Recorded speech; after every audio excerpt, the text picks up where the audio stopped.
तो आज हम स्टैंडर्ड 11 कॉमर्स में ओसीएम में पढ़ रहे हैं chapter number 10 international trade. International trade में हमने लास्ट लेक्चर में पढ़ा था different media of trade, different media of export incentive. तो उसमें पहला था ट्रेड एग्रीमेंट, दूसरा था financial and economic encouragement reward, तीसरा था collective and systematic economic encouragement and number 4 था financial facilities and services.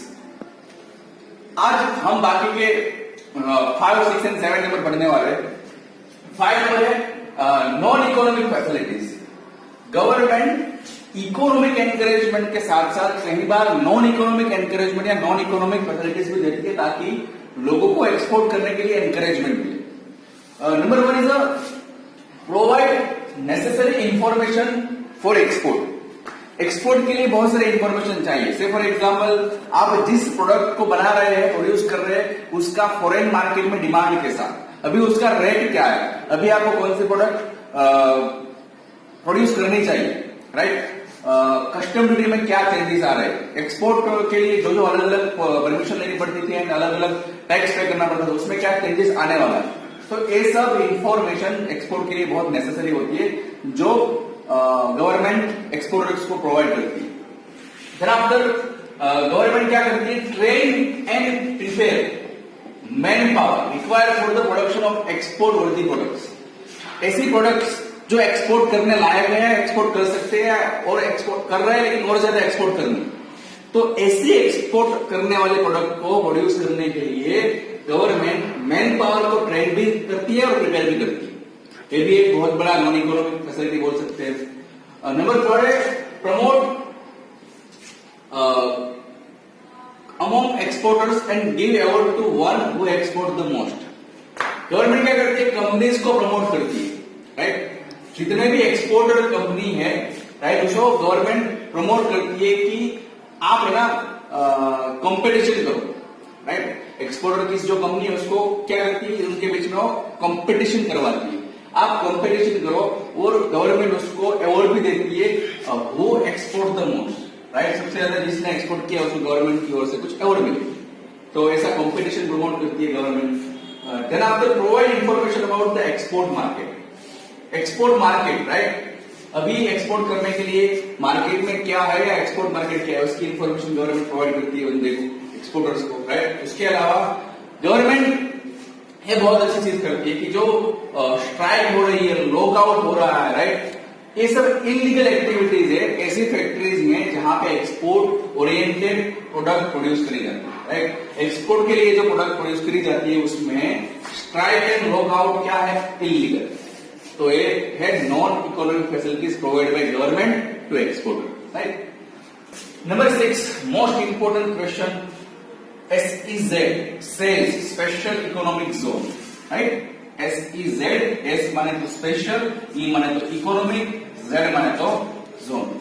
Special economic zone, special economic zone एक जियोग्राफिकल एरिया है। लेकिन उससे पहले पढ़ते हैं कि स्पेशल इकोनॉमिक जोन के बारे में a law about special economic zone was passed in the parliament in the year 2005। Special economic zone के रिगार्डिंग लॉ बनाया गया 2005 में एंड उसे इंप्लीमेंट करा गया फ्रॉम 10th February 2006, राइट। अब स्पेशल इकोनॉमिक जोन है क्या, तो special economic zone is such a geographical area was special economic zone is such a geographical area where the economical laws of the country are more liberal।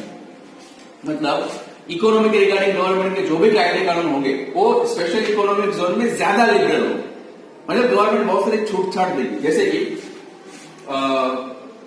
Many special zones are cover, जैसे कि taxation, मैं आपको taxation का list समझाता हूं कि क्या economic ज्यादा लिबरल हो गए इकोनॉमिक कायदे कानून। बट उससे पहले बहुत सारे स्पेशल इकोनॉमिक जोन के अंदर बहुत सारे एरिया कवर होते हैं। स्पेशल इकोनॉमिक जोन के अंदर जो एरिया कवर होते हैं वो है एक्सपोर्ट प्रोसेसिंग जोन, दूसरा है फ्री ट्रेड जोन, तीसरा है फ्री पोर्ट्स एंड नंबर 4 है इंडस्ट्रियल जोन्स, राइट। अब मैं आपको बोल रहा था कि अलग अलग इकोनॉमिक लॉज है जो लिबरल होते हैं स्पेशल इकोनॉमिक जोन में। जैसे कि देखो यहाँ पे क्या होता है कि गवर्नमेंट क्या करता है, domestic and direct foreign capital investment को यहाँ पे अट्रैक्ट करने की ट्राई करता है, स्पेशल इकोनॉमिक जोन, राइट। तो जो लोग डोमेस्टिक या बाहर के बंदे वो फॉरेन कैपिटल इन्वेस्टमेंट करना चाहते हैं स्पेशल इकोनॉमिक जोन में, उसे गवर्नमेंट बहुत सारे कायदे कानून लिबरल दी। तो लिबरल होगा वहां पे लोग जल्दी इन्वेस्टमेंट करेंगे। क्यों? क्योंकि देखो उसको एक्सेप्शन मिलता है, कहां से? कस्टम ड्यूटी से। कस्टम ड्यूटी पे नहीं करनी है, right. Central excise service tax, central sales tax, security transaction tax, right. ये सब चीजें उसको पे नहीं करनी है। एंड एक्सपोर्ट का ग्रोथ हो जाए, इसके लिए गवर्नमेंट चाहती है कि जो इंडस्ट्रियल यूनिट्स है वो एससीजेड में लोकेटेड हो। एससीजेड में लोकेटेड हो तो सबसे पहले क्या होगा, वहां पे इन्वेस्टर अट्रैक्ट होकर डोमेस्टिक एंड फॉरेन, उसके अलावा बहुत सारे टैक्स में से गवर्नमेंट एग्जेम्पशन देती है। देन आफ्टर गवर्नमेंट इस एरिया में इंफ्रास्ट्रक्चरल फैसिलिटीज डेवलप करना चाहती है। इंफ्रास्ट्रक्चरल फैसिलिटी मतलब स्पेशल इकोनॉमिक जोन में रोड, रास्ते, कम्युनिकेशन, ट्रांसपोर्टेशन, सब चीजें डेवलप करना। तो ये सब चीजें डेवलप करने के लिए government domestic and foreign capital investor को यहाँ पे इन्वाइट करती है, राइट। और यहाँ पे इंफ्रास्ट्रक्चर फैसिलिटी इंक्रीज होगी तो ये भी एक एनकरेजमेंट है एक्सपोर्टर्स के लिए। देखो यहाँ पे इंफ्रास्ट्रक्चर फैसिलिटी जबरदस्त है, तो वो लोग यहाँ पे एनकरेज होंगे अपनी यूनिट एस्टैब्लिश करने को, right. And number 7 is a export processing zone. अब एक्सपोर्ट प्रोसेसिंग जोन ही फ्री ट्रेड जोन माना जाता है।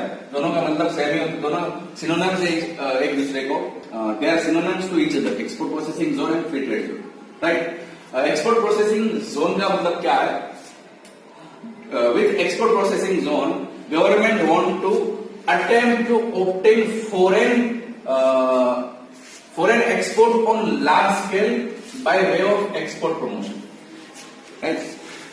एक्सपोर्ट प्रमोशन के थ्रू गवर्नमेंट क्या करना चाहती है यहाँ पे? ज्यादा फॉरेन, जैसे कि फ्री ट्रेड जोन गवर्नमेंट ने बहुत सारी जगह पे एस्टेब्लिश किए, जैसे कि कंडला, सांता क्रूज, फाल्टा, नोएडा, कोची, चेन्नई, विशाखापट्टनम, कोसिंद्रा, दहेज।